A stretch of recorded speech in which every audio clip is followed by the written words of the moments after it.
Paladin being banned away from Cipher, and Warlock being banned away from Osha. Well, there we go. So, Druid. Now, Cipher has brought a ramp Druid before. Yep. So the first week we saw Cipher brought a Druid, and it's going to be Druid versus Druid to start. So let's take a look at these mulligans for the Druid versus Druid matchup. The Wild Growth obviously going to be great, but as is the Innovate. So it does look like it is a ramp Druid from Cipher. Again. Looking towards combo Druid for Osha, however. And the Innovate is obviously a key card. He's going to keep the Emperor. With the Innovate. I suppose with the Innovate, that's really not that.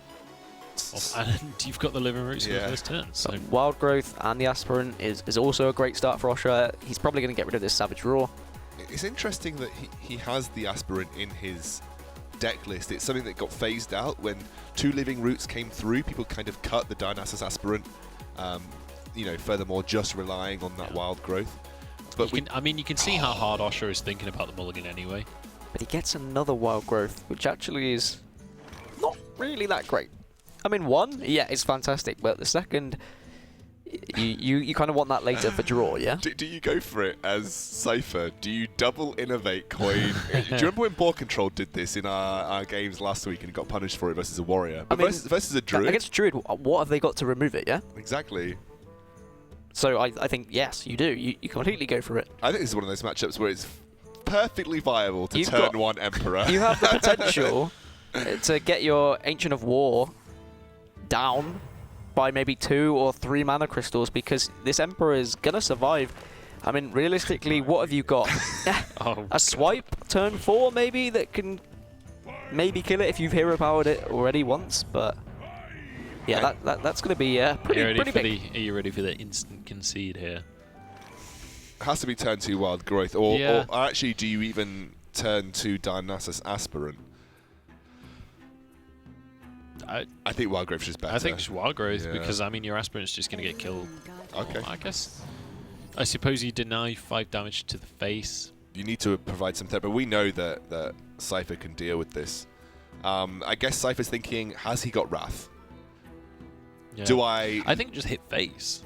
I mean, if he has Wrath and he wants to go for the trade, he has to trade it into you anyway. Yeah. I think you can just live in Roots and hero power, clear the board here, and then just go face with the Emperor. That would have been my play, but then you're missing out on the turn 2 Wild Growth. But with the Emperor in hand, you're kind of Wild Growth in yourself anyway. Yeah. I guess the theory is you've got 3 options. Munch said go face, ignore it. He trades in anyway. You trade in to reduce his mana crystals. And hope he doesn't have Wrath, or you do the play that Dan said, which is the Living Roots to get it off the board and maintain a very healthy Emperor, which I think is worth it. Yeah. And that's what I like, that we all have very different play styles, and it's good to see that the opinions kind of scattered across the board. I mean, I was leaning towards the Living Roots play as well, but it does mean he also gets a 1-mana Wild Growth next turn. If he should so choose to use it, which means then afterwards he should be able to play Ancient of Law. Depending what you get next turn as well, you can always just wait until your Wild Growth is completely free and then you have no reservation about using it. And he still has no answer for this Emperor, so he's going to have a 4-mana Ancient of War. Pretty ridiculous. This is not the greatest situation to be in for Osha right now. And he's still got nothing to clear it. Again, it's one of these matchups where it's very difficult to punish it so early on because Druid just doesn't have removal apart from the card called Naturalize. Druid literally has no low mana removal. Give your I mean, swipe off the top. Finally, an answer. I was about to say he needs swipe if he wants any answer for this, but I think the damage has already been done with an Ancient of War for 4 mana and the Druid of the Claw for 4 mana as well. How do you deal with this Ancient of War at this point? Do you? He's good. Oh, I was going to say, it looked like he selected. I mean, it's Uproot or Riot, guys. Come on. We do see Osha's own Emperor now coming off the top. You kind of have to play Sludge Belcher, though, I suppose. Yeah. I mean, you just lose your Emperor instantly. Exactly, and you don't really get that much value off it. I mean, you can maybe... Oh, it's going to play the Emperor. I mean, you get 1 reduced mana. I mean, it works the same as a taunt, right? I mean, next turn, you now have Sludge Belcher into Shredder as well. It works the same, but I mean, he doesn't even need to trade his... no, he's got Swipe and Wrath. So that's Wrath for 1 and then Swipe. And this is how sort of the classic ramp druid works. By the way, they play these big beefy minions, slowly chip away. You can't get past them because most of them have Taunt. And now, because the Sludge Belcher wasn't played first, now there's a Keeper of the Grove just to completely answer that. Exactly. Harrison's not going to help you here, buddy, I'm afraid. This is already looking very grim for Osha to start this series off. Unfortunately, that would have been super nice for Cipher if he managed to get a 3-drop as well, just for the nice curve on top of it. But I would expect just Keeper of the Grove here. Yeah, just keep pushing. You're so close to being able to end with a Druid of the Claw charge. Yeah. You might as well. And you know that you're probably facing... Well, you assume you're facing combo Druid. That would be the assumption. So you don't even need to trade, because there's almost no way he can trade into this Ancient of Law for free regardless. So, yep. Silence, Hero Power, go face. Yep, I can't argue with that play. SM Orc. I'd like to offer an alternative, but to be fair, that looks pretty strong. Okay. Where shall I strike? I mean, this puts presence on board. Yeah. This is, if you're looking at it from Cypher's point of view. The question for me is, what is he holding the silence for now? What other threats is it that he's worried about to hold that silence for? I can only assume... No. I was going to say he might be concerned of combo, but no. Can't even... Yeah. I think either play... It puts a stronger minion on board should he put up another taunt. What to do? Yeah. I think because he had the tools to... Ooh. Oh, that is a very good Shredder drop. So he will be able to clear the Ancient of War next turn, but is it going to be... No, it's not going to be too late. He doesn't quite have a... Well, he's actually nowhere nearly 3 just yet. Hey, this is actually really, really good. With that, I can't even remember what that active is called. Poison. Boom off the top, though. I'm just going to sneakily check for you. It doesn't say. It's just... So it destroys anything it hits. It's just that poison. I didn't know if the poison actually had a name for the active, but here we go. Dr. Boom off the top is going to be absolutely fantastic. The Shade will ramp up, but... Incoming BGH off the top. Not quite. Loweth there isn't going to save him, but this... I think that's game. Yeah. That is game. I mean, he's killed the taunt, but it's not enough, and that is going to be the concede. So, Osha losing out the first one. Cipher with pretty much the best possible starting hand he could have gotten. Well, considering he was on the back end last week of a Mech Hunter with Mech Warper, 2 Clockwork Gnomes. It was turn 1 Mech Warper, 2 Clockwork Gnomes. So I think he's going to be feeling good that he's got a little bit of luck this week. Yeah, I definitely think it was his turn to draw well for this time. But let's take a look at the remaining decks in this series. I don't think there's masses to talk about in that series. It was turn 1 Emperor. Yeah, there's not a lot else to say.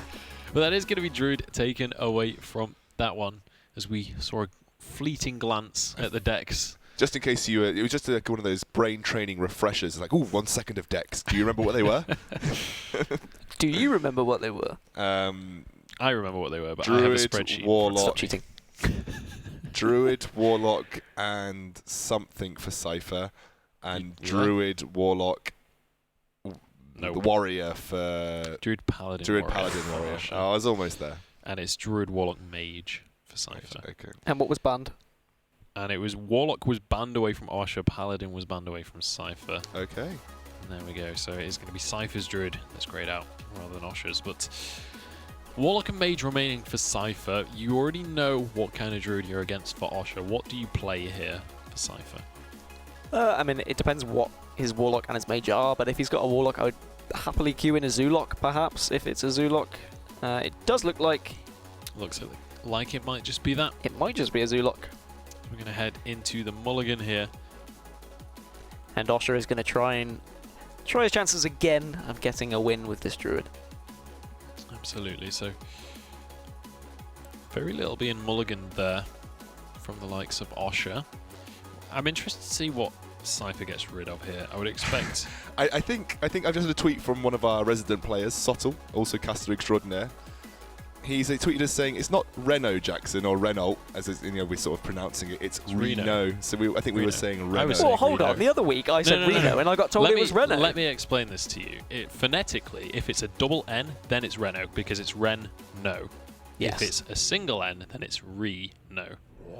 Phonetics win the day. The consonant attaches to the later vowel. The consonant attaches to the later vowel. Thanks for that, Subtle. I will be sure never to call Renault again.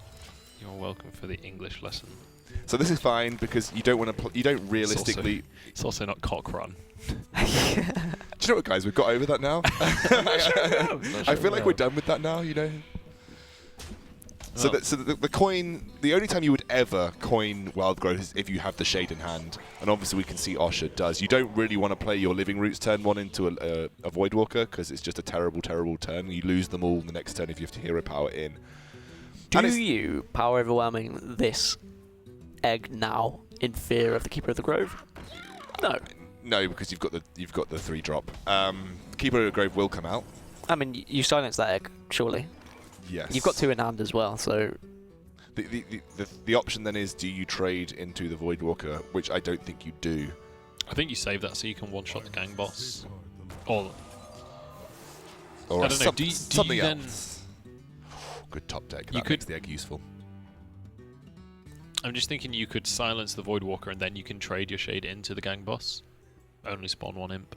Is that a waste of your second silence, though? Especially when you know there's going to be Argus. Yeah, I feel like it's a waste of your second silence, personally. You have the Living Roots in hand, plus the Keeper of the Grove that can deal with the Void Walkers. So, yeah. And also, realistically, you're going to be wanting to save this Shade for as long as possible for the combo. You only trade it when it's absolutely necessary. And they're actually going to trade into this Keeper of the Grove as well. I personally like to see the Shade being used when it's on board. I mean, okay, against the Zoolock, maybe it's not the right idea because there's so much pressure coming onto board and you maybe want to save it for you just lose it potentially the combo. To an abusive sergeant, right, or a power overwhelming.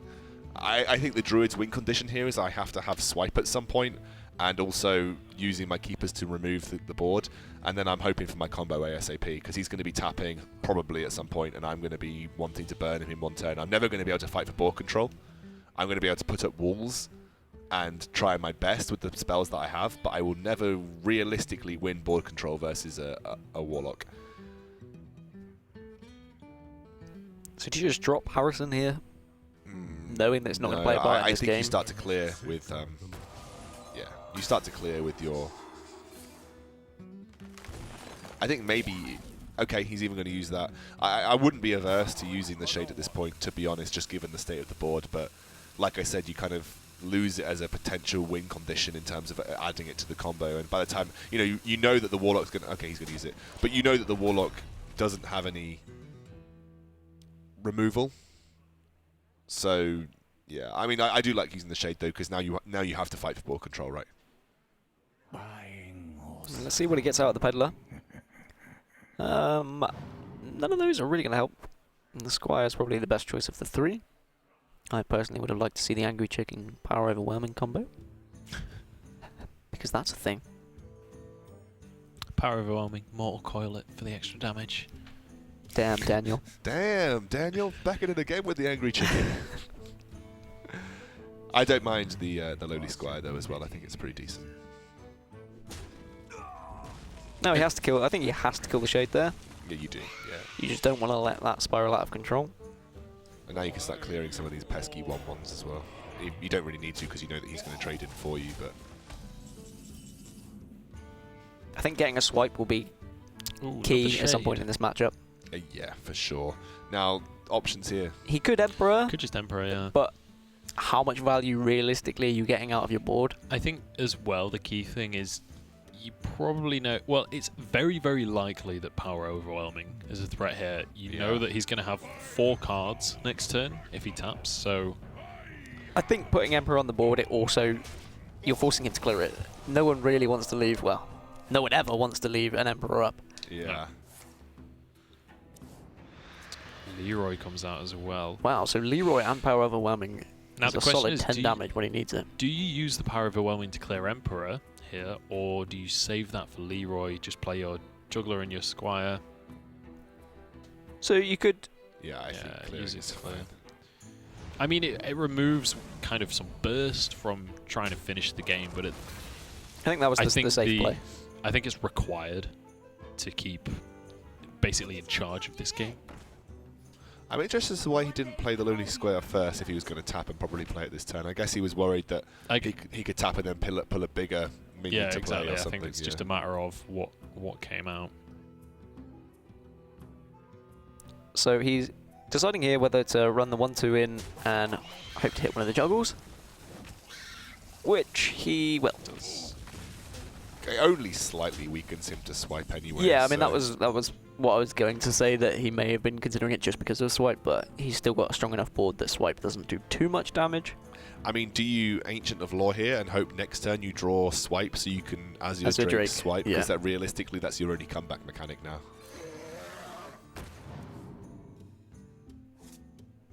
Okay, so he does have an Ancient of War, and there being no silence in the hand of the Warlock,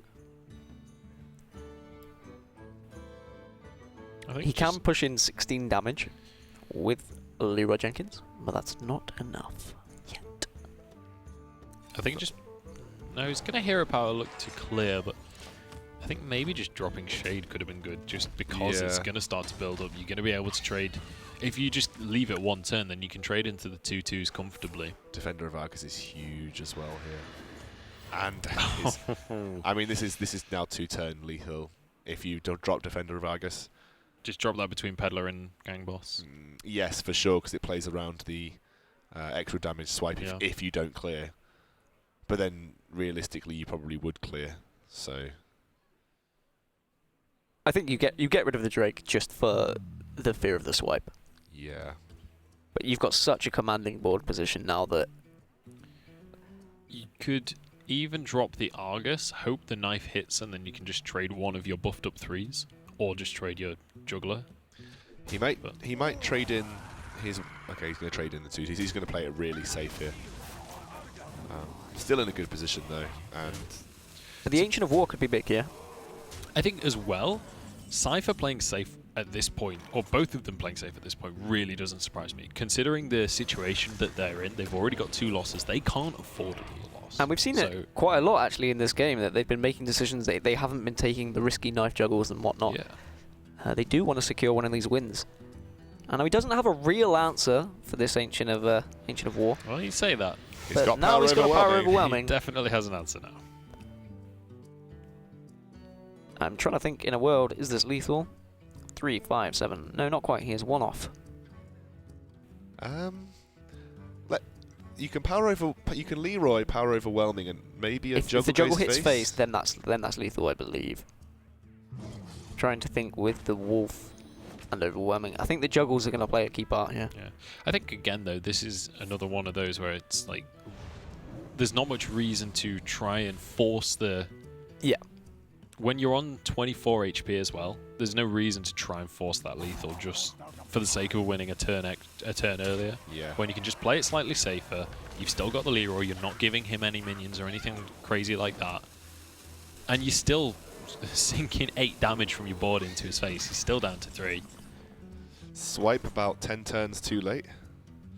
And it does basically nothing to this board at this stage as well. Yeah. There's you even give him an imp. Exactly. You even help him out. Yeah. And even with the Ancient of Law heal, even if he just healed himself, he was dead anyway. So Osha, second turn with the Druid, facing no joy against the matchup that was hard for him. Yeah. So, I mean, Ramp Druid has done wonders in tournaments recently, but not Ramp Druid. Combo Druid has done wonders, but we've really not seen it perform well. We saw it last week as well. Stottle brought it and really struggled with it. So maybe Combo Druid is getting pushed out of this format. Perhaps. Yeah. You'd bank on it for a win. 1 in 3, you'd think, yeah, okay, I'm probably going to win at least one game with it. Yeah, the issue with Combo Druid is it does have bad matchups, but realistically, with the right draws, it can beat anything. There are matchups that even with the right draws, you're still struggling. Even versus Zoo, if you have like opening hand Wild Growth, Swipe, and Keeper, like there are opportunities to win that matchup. I think the biggest issue for Combo Druid for me is it's so dependent on specifically 4 cards in your deck that you can just get unlucky and then be your bottom 4 cards in there, at which point you pretty much automatically lose. So it's kind of like, while the combo guarantees you wins, it also guarantees you losses sometimes, depending on your draw. So it's kind of... Yeah. It's not as... So just to compare it to like Zoo, for an example, the vast majority of your cards in Zoo in your starting hand are going to be okay. But with the combo, you need to have those specific cards to really stand a chance. I think with Combo Druid, against certain matchups, if you don't draw Innovate or Wild Growth in the early portions of the game, you have almost guaranteed yourself the loss. But against some of the other matchup, you don't necessarily need the Wild Growth to win. I think it's just one of those decks that I think when we see Standard come in, it will potentially still be around, but it really depends on... We haven't seen all the old cards yet, and I'm not even going to go into that section of Hearthstone just now. But it is Patron for... Patron with a Just a Card True Heart, though. That's very interesting. A control Patron? Is that's kind of a tech in? Well played. He drops the well played already. The mind games have begun. Oh, Cipher just happy about it. I've got to say, Golden Warrior is easily the coolest golden hero. For sure. This is a tempo mage then from Cipher. First tempo mage that we've seen of the tournament? Is it the first tempo mage that we have seen? No, was it Raven that brought a tempo one today. mage? Did we? Yeah, we saw one today because I made that. Oh, yes, so we did. Yeah, you did. Yeah, I made an amazing joke. The amazing joke. The best joke of the day. Anyway, tempo mage against Patron Warrior. Self-proclaimed. Was it Raven that brought the tempo mage? I think it was. Yes, yeah, I think it was. So this looks to be Patron Warrior. Well, it's Patron Warrior with a little bit of a tech for more armor. Just wondering how well that plays into Patron Warrior. There's obviously a reason that Osha's decided to do it, and I trust this man's decisions. For sure. Maybe even gives him a little bit of an edge against the Freeze Mage matchup, you know? Maybe. Given that he potentially saw a mage in Cypher's lineup and thought maybe. He wouldn't have known. He wouldn't have known. That's true. Deckless first. But traditional Patron versus Tempo Mage, who would you favour? It depends on how much of a good start you can get. So you think it's about 50-50 then? Yeah. Most Tempo Mages don't run board-wide clear, like Flame Strike, for instance. And if you can get Patrons out, then Flame Waker becomes a liability more than a useful tool. This Water Elemental could be key. It's going to be huge. It's going to be huge. It's going to get executed, though. Yeah, it probably will. I was going to say it could freeze the face and stop the weapon damage coming out. And especially with Death Spite as well. If you can freeze right before a Death Spite comes out, that can be massive in denying the Grim Patron combo. Cipher is dropping some emotes here. He knows how important this game is. It's pretty much a do or die game, as we spoke about earlier. Yeah. I think Osha's going to make the... Oh wow, okay, execute coming down already. Interesting. So this actually... I mean, there is still another execute in hand. But it definitely... Mana Worm. And Mana Worm just mirror more entity. board presence. More tempo. And as well, that's a Whirlwind wasted. Yeah, now he hasn't got an avenue to execute the water elemental with, which I think is the real key issue here, because water elemental is going to come down. He's still got to get through another. Yeah, well, I mean, he still has an execute. Well, he could. Yeah, he could still use his Death Spite proc. Yeah, but, he could run it into the taunt. Yeah, that's true. Yeah. Yeah, he's going to have to. He'll run it into that taunt. Yeah, and he'll clear the 3-1. But do you potentially? This is, right now for Cipher, actually, you probably don't expect a second execute this early. He's already used 1 from his starting hand. You're not probably expecting him to have 2. So actually, yeah, going to play the Water Elemental by the looks of things, and that actually is pretty bad news for him. It's not the end of the world. Still gets 5 damage into face, but the decision will be, what does Osha give Cipher on this mirror entity? Oh, this is a really awful decision. Because if you give him the Acolyte of Pain, you're giving him more card draw. You can see that Tempo Mage is already running out of his card draw. And that's the way you're going to beat it, really, is by just getting it to as little cards as you can, and kind of out-tempoing the Tempo Mage, as it were. That's a really nice play from Osha, by the way. Yep. Using your Fiery War Axe to just proc that and get the Whirlwind effect, clearing the entire board. And now you could even then potentially play Patron, and if you pick up something to... Arcane Missiles is not great off the top. No. Like, it's not going to help you whatsoever. He's going to be needing a Flame Waker or something like that. So you want Inner Rage or something here, right? Because you could just play... I mean, he can trade and just give him one card.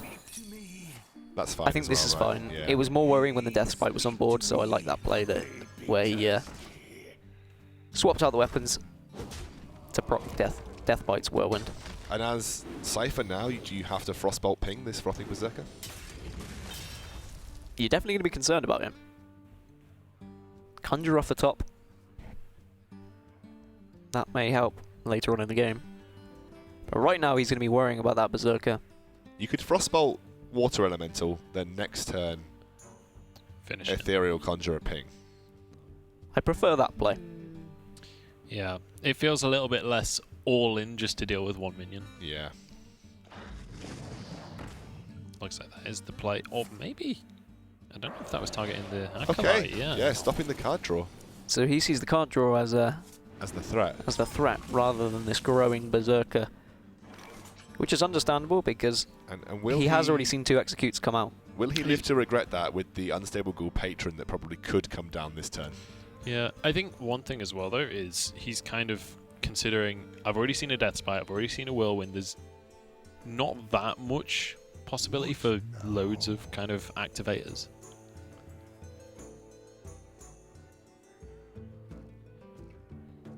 Loetheb being hovered here. How do you feel about the Loetheb versus the Unstable Ghoul Patron? Is this Osha saying... I mean, I don't like dropping a Patron down without kind of proccing anything. Because it's vulnerable to another Frostbolt, yeah. Again, it's in that situation of I've already seen one, am I going to see another? And he's kind of going for a Frothing Berserker win condition here, I suppose. He's getting a lot of damage on that Berserker. So Ethereal Conjurer, a Frostbolt would be good.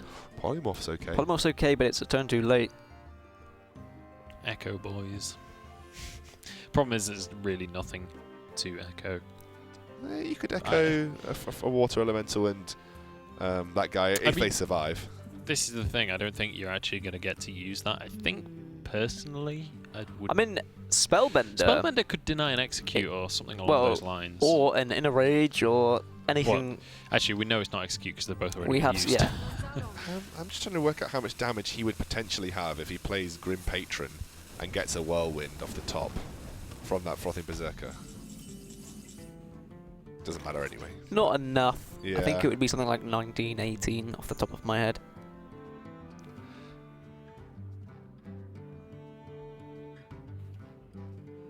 Pilot Shredder, Armorsmith, Armor Up? Yeah, I think that's really... you don't want to play the Patron without any activator, so it's kind of just the play that makes sense. And then just hit face for 11. That is fine. He's going to be more than happy with that. Polymorph surely has to come out now onto the Berserker. Well, he could kill it with his Conjurer. You could Portal first as well, see what happens. I mean, you might as well. Everyone loves a bit of Esportal. Esportal. I really wanted to see a Deathwing earlier when we saw him. It would have been great, right? That would have been a casting moment for the ages that we could take with us forever. Deathwing! Oh, Deathwing. Win the game. So, I mean, you could even use Fireball just to try and clear here. This is a really tough board to deal with because you're just giving more armor the longer you leave that Armorsmith on board. It does look like he's considering getting rid of it first, which I like. Yeah, I think deal with Armorsmith, Portal, Polymorph the Frothing Berserker if you get nothing out of Portal. I don't mind fireballing it and then polymorphing the 4-3. Yeah, just getting rid of that Shredder is big. I like that play. That play works for me. Because remember, Loetheb is frozen for this turn. Yeah, so you can ping that next turn. And there's no way you deal with this 6-2. Okay, now this is starting to look a little bit better for Cipher. This is the worst feeling as a patron when you have the patron in your hand but nothing to play it with. and you just have to hold it. Another Conjurer. Do you just play that straight away, or do you think you ping for? I guess it's what I think ping regardless. I guess it's. Oh, you could have arcane missiles, right? Oh, right. Yeah, I was going to say, get rid of the Acolyte of Pain so that the arcane missiles don't give you more card draw. The arcane missiles do their job. Play another Conjurer. And are you looking now for something like a Ice Block, maybe? Are you worried about that? Or maybe some sort of board clear, like a Flame Strike? Ice Barrier is pretty good. Frostbolt's even pretty good too, because A, it serves two purposes. You get rid of a patron, or freeze face if a Death Bite comes down. I don't mind taking the Frostbolt here. I like Frostbolt. I also like the idea of Spellbender. Yeah. Because the Inner Rage. Just for the Inner Rage. I don't think it's a decision that will be made. I think Frostbolt is the wiser decision. But personally, I'd like to be a bit out of the norm and go for a Spellbender. The Slam, surprise though, your the opponent. Slam would guarantee you a draw. Spellbender! Come on. Not only does the Spellbender, it takes something like an Inner Rage, or a Slam, maybe? I don't know, Slam's not great. It gets them the card But draw, it also puts a secret on board, geez. and then it begs the question, what secret is this? Is this an Ice Barrier? Is this an Ice Block? Surely now you have to just Patron Slam. You're kind of running out of time to actually find these, because there's 12 damage on board right now. I mean, do you have to just slam one of Patron those? Slam and they both die next turn, but you get the card draw. And you've hopefully into a whirlwind. You don't want to give Patron to Mirror Entity, because it's just free patrons for the mage, right? With the mage hero. Sorry, power. I didn't even notice that Mirror Entity was up. Yeah, sorry, he played Mirror Entity last turn, so when you play Sir Finley Murgleton in a patron deck, you are searching for the mage hero power for the free patrons. You give a patron to a mage. Yeah. It's not And this looking good feels bad Osha. for Osha. Both Yeah. patrons in hand. He needs something that isn't a patron to proc this Mirror Entity. And even if he gets in a rage here, it's going to just go straight onto that Onto the Spellbender. He's fairly safe. He's not going to What? get. He is going to get something that's. Oh, not you a know, at patron. least Starseeker in Patron. That's something you see every day. That's intriguing. That's very intriguing. This seems to be like a hybrid of Control, Patron. It's giving Patron an end game option. Oh, he did. I thought it was going to end without him on. Do you know what? It kind of makes sense for the amount of card draw Patron usually has, right? It's giving Patron that end game option. Yeah. Esports. Okay, here we go, esports. Well, okay. Pain. Well, okay, you can Acolyte and then you can ping that. Just get more card draw. Yeah. Arcane Missiles first. Just get You rid want of to that hit before twice. patrons come out. Exactly. You get rid of it before the Patrons. patrons come out. That also gives him 1 extra health, Ooh, flame cannon Flame as cannon's a well. good one. so he can trade for free, but the Flame Cannon means that he doesn't even have to trade. Maybe could have even just saved the flame cannon for patrons later. But I suppose if you just clear board with this kind of board, patrons not actually got much of an answer for this. Golden Not what Monkey you off the wanna top. see. Nope, and Nope. that's going to be Single draw as well. that's going to be it. That's going to be it. There it is. Osha having Going a tough down. time of it in the ESL Premiership. It certainly is, and that's going to be